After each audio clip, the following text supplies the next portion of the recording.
Well, turning now to the latest devastation caused by Hurricane Fiona, which is now a Category 4 storm. It is now headed towards Bermuda after slamming the Turks and Caicos Islands with heavy winds and rain. And in Puerto Rico, more than 1 million people are still without power following the storm's landfall on Monday. CBS News correspondent David Begnaud is there with the very latest. David, good morning. Vlad, good morning. We are in Vega Baja, California, which is west of San Juan. And we came here because actually we heard that there was a man who died in this area because of carbon monoxide from a generator. You drive really anywhere around the island and you hear generators running. But as some people will tell you, it's a privilege to be able to afford to have a generator in the first place, right? So we've been here for the last 48 hours or so. The storm is now completely and fully gone. But you know what they're dealing with? Heat. The heat index is supposed to be above 100 degrees today. You've got nearly everyone on the island without power, 800,000 or so people without water. Here's what we've seen over the last 24 hours. We set out from San Juan to Lajas. That's a town on the southwestern side of Puerto Rico, right near where Hurricane Fiona made landfall. How long have you lived here? 25 years. In the hills above Lajas, we met Olga Vega, right outside her home. She and her daughter rode out the storm in the bathroom. Part of her tin roof was ripped off, but her problems don't end with the hurricane. It's very dangerous here. This was because of the tremors. Oh, because of the earthquake. Yes. She reminded us that this area has been dealing with small earthquakes for the last 2 years. How are you doing emotionally? I am beginning to feel weak. I have nothing. I don't have clean clothes and everything is out of place. No water, no power, no roof. No water, no power. And she is not alone. The vast majority of Puerto Ricans are still without power. Roughly half don't have water. Is there any more flooding in Lajas? No. It was the mayor of Lajas, Jason Martinez, who took us around saying people weren't waiting on the government to show up. They were helping each other clean up quickly. Martinez is a former electric lineman who helped to restore power after Hurricane Maria 5 years ago. He made this prediction now. Maybe 2 months to be ready to get light again. Oh, you think it'll take 2 months? 2 months, yeah. Wow. Okay. Right now. From Lajas, we flew east over the municipality of Jauco and saw part of what one expert called the worst hit to Puerto Rico's agriculture industry in 20 years. Fields of plantains, bananas, dairy products, all underwater and ruined. Then we landed in Salinas, where Puerto Rico's Governor Pedro Pierluisi had just arrived. My assessment is that there's a substantial majority of the customers will get their power back by the end of the day tomorrow. Really? Yeah. So they'll hold him to it. We'll see what happens. By the way, I said Vega Baja, California earlier. I meant Puerto Rico. Back to you. That's all right, David. Hey, you know, that's pretty promising news about people getting their power back. I would say that's very different than in the aftermath of Hurricane Maria. You covered both this and that hurricane. How's the response different? I would say it's different in terms of the mayors seemingly being able to and willing to jump, so to speak, right? So after Hurricane Maria, they couldn't even talk to the governor, mayors couldn't talk to each other, police officers couldn't even radio back to the police station. I've had the cell phone work everywhere we've been, every part of the island we've been to. We've had cell phone service, data, and all of that. So that's significantly different. But there was a reporter actually, a colleague who works for WAPA TV here on the island, who said to me yesterday in Lajas, he said, David, what's so different here is that after Maria, the people learned you can't wait on the central government or the federal government. You'd be waiting for weeks. So he said what was really different here was how they all came together and they were clearing off streets within 36 hours. They were setting up places to deliver water within 24 hours.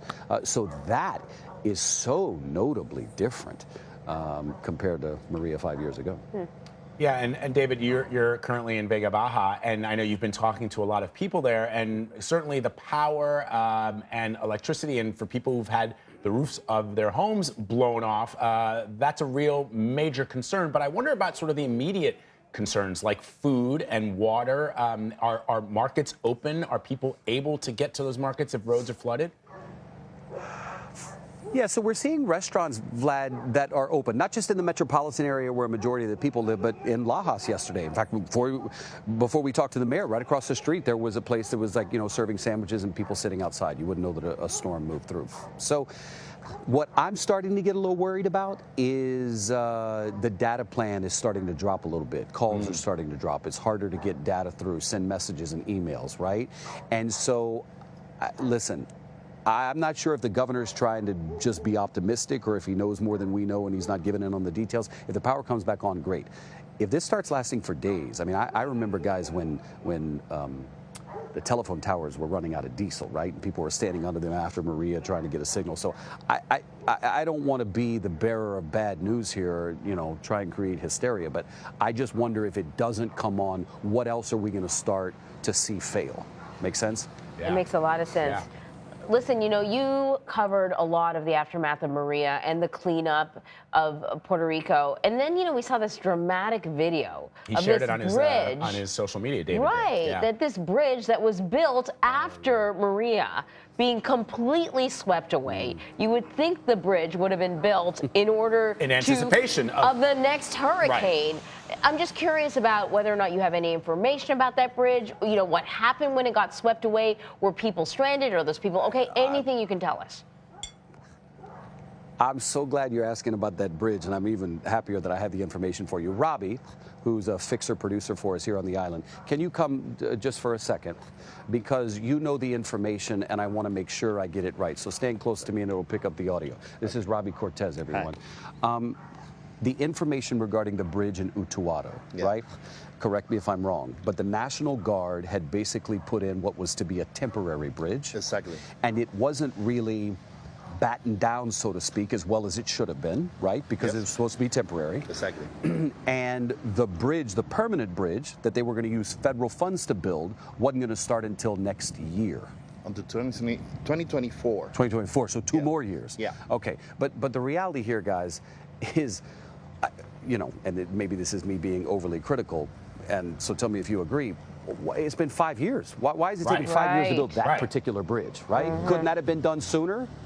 Yeah, that was the question, because I saw that video on your social, David, and I just thought to myself, okay, generally when things are rebuilt in the aftermath of a devastating natural disaster, even if it's temporary, you know that it's going to serve a community, and so you want to make sure, because hurricanes happen every single year, and we know the months that they happen in. We know and we know that they're getting worse every year. It's one thing if it's going to tie people over for 1 year, but as you guys point out, 5 years, that's not temporary anymore. That's the bridge. That's the bridge. Yeah. Exactly. So Robbie, so they're saying 10 years for a proper bridge? So now so Robbie, I guess the question is, the next temporary bridge has to be a little bit more, it can't be temporary. How about just put a bridge? Put a bridge One that's not temporary. Well, and that's the thing. The next bridge coming in 2 years is got to be sturdier. If you don't mind, I want to ask Robbie. He's got an elderly mother, and he's got a sister with MS who lives on the southern part of the island. Yeah. Are they both without power? Yes, they are. They are. And your sister lives in like a nursing home. Yeah. Your mother lives in a rural area. How are they? They are good, but the thing that is the power is really needed, because there are certain needs. For example, for my sister, in terms of her care, that are really necessary in order for her to have a good living in a way. She have a lot of pains, so she needs some accommodations on her bed in order for the pain not to be intense, because that's the thing. And that's why we talk about that sense of urgency. As a Puerto Rican, what is it like to be going through seemingly a blackout, no water yet again, 5 years later? It's a never-ending struggle, really, because we just went through Maria, and it was really the hardest struggle of our lives, and we thought that maybe 5 years later things will be better, and then then Fiona came, and we thought, Category 1 hurricane, no problem. Yeah, there is a problem, because the systems are not working. And we're having to struggle again. We're here for you, and I thank you for working with us on this. And by the way, Robbie's staying at a hotel with us where we have power and water, thankfully. Before I toss it back to you, I'm just thinking about a woman who reached out to me last night. Her mother's an ALS patient in San Juan, bedridden, on a ventilator. And she said, David, if I can't get my mother some kind of consistent power in the next 36 hours, I'm going to have to take her out of this building, and all 3 of the elevators are down. Wow. They're not working. So I don't know how I'm going to get her down 16 flights of stairs. Anyway, there are just so many stories like that. Yeah. David, thank you, and thank Robbie. I mean, knowing that his family is going through what they're going, and that he still turns up every day to help you do the journalism that you do, you and Sean and the rest of the crew there, we are so appreciative to him, and of course to you as always. But just knowing that he's just one of many in Puerto Rico who are dealing with similar issues in the wake of Maria first and now Fiona, just thank them very much for both of us. I sure will.